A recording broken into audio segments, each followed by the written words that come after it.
મારું નામ હાર્દિક કુમાર ભીખુભાઈ ધોકિયા છે। હું મૂળ ગામ નાઘેડી જામનગરનો છું અને મારે 6 થી 7 મહિના પહેલાં લવ મેરેજ કરેલા છે। અમે જાતે પ્રજાપતિ છીએ કુંભાર અને સામે એ લોકો આયર છે અને છોકરી છે એનું નામ છે રીનાબેન હાજાભાઈ આંબલિયા અને એના પપ્પાનું નામ છે હાજાભાઈ આલાભાઈ આંબલિયા, બરાબર। અને એના ભાઈનું નામ છે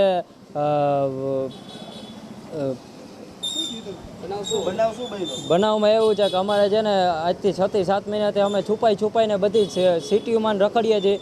અમને ક્યાંય એ લોકો રહેવા નથી દેતા, બરાબર। જ્યાં જાય ત્યાં મારવા આવે છે। કેટલી જગ્યાએ કેટલી વાર મારવાની કોશિશ કરી લીધી છે, છરીયું લઈને આવેલા છે, બરાબર। એનો અમે એકવાર મુંજકા પોલીસ ચોકીમાં રાજકોટ ગુનો નોંધાવેલો છે, બરાબર છે। પણ એવું થયું કે વાંધો નહીં, બરાબર છે, તો આગળ કાર્યવાહી કરી કે નથી અમને નથી ખબર, બરાબર છે। કાર્યવાહી કરી હોય તો આ બનાવ બીજી વાર બન્યો ન હોય। પછી અમે જામનગર આવ્યા છે। જામનગર પોલીસ સારી છે, આપણે જામનગર રહીએ ને આપણું ઘરનું મકાન છે જામનગર, બરાબર। તો અમે 10 દિવસ શાંતિથી રહ્યા છે, રાતે ગાડીઓ આવતી હતી અમને ખબર છે, પણ એવું થયું કે હજી કાંઈ કરવું નથી, છોકરીના મા બાપ છે તો, બરાબર।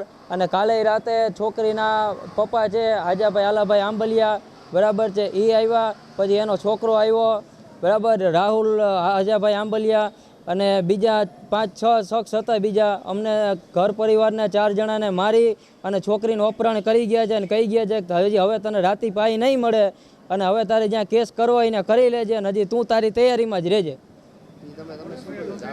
મેં પંચકોશી B ડિવિઝનમાં પોલીસ ફરિયાદ નોંધાવેલી છે।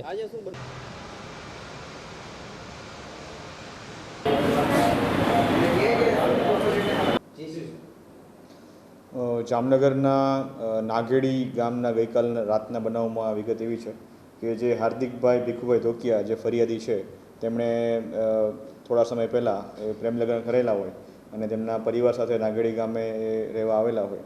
એ દરમિયાન જે એમના પત્ની છે, એમના પિતા, એમના ભાઈ વગેરે જે 4 આરોપીઓ છે, હાજાભાઈ આલાભાઈ આંબલિયા, રાહુલ હાજાભાઈ આંબલિયા, રાહુલભાઈના મામા તથા બીજા 4 થી 5 અજાણ્યા ઈસમો, આ તમામ લોકો 2 અલગ અલગ 4-વ્હીલર ગાડીમાં આવી અને આમના ઘરમાં, જે ફરિયાદીના ઘરમાં અપપ્રવેશ કરી અને અલગ અલગ હથિયારો વડે બધાને મૂંઢમાર તેમજ હાથે અને પગે ઈજાઓ પહોંચાડેલ છે।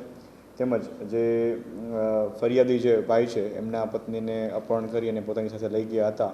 તો આ બાબતે Panchkoshi B division police station વિસ્તારમાં જે IPC 365, 427, 452, 323, 504, 506(2), 34, 143, 147, 148 તથા GP Act 135 મુજબની ફરિયાદ દાખલ કરવામાં આવી છે। તેમજ આરોપીઓને પકડવા માટે અને જે ફરિયાદીના પત્ની છે તેમને લાવવા માટેની